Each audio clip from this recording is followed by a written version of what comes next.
I'm Afreen alum. I'm the Executive Director at Chhayya CDC, and we work towards housing justice and economic justice for our community.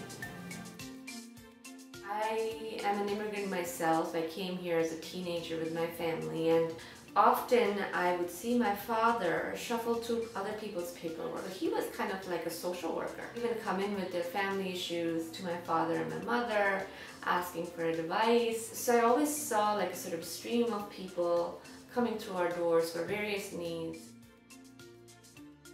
As a young adult, I've always been involved in New York City organizing landscape, particularly organizing immigrant workers, domestic workers, immigrant women. What I realized is that along with organizing, these people that we were trying to work with needed help with services. When a domestic worker, for example, got their passport confiscated by an abusive employer and then eventually got kicked out, they had nowhere to go. So it was important to organize them, have a collective voice and push for policy changes, but at the same time we needed to help these vulnerable people with immediate services. Chhayya rocks these two worlds of organizing and service delivery, an impossible task, but we try to bring together both. And Chhayya in most South Asian languages mean shade or shelter.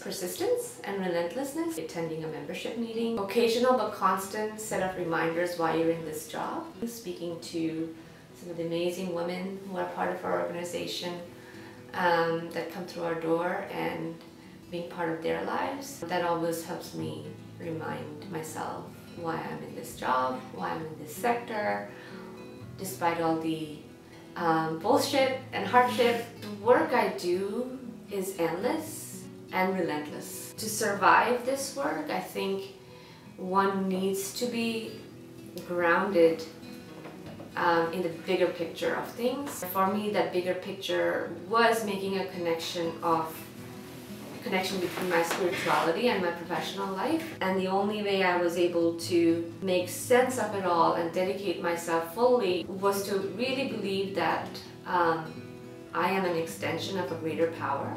So what I get from above, I'm supposed to deliver here. And that hand gesture of the dervishes, the twirling dervishes, really spoke to me once. It all came together that we are not here necessarily to see the results of our work. That's not the point. The point is that we made the time worthwhile.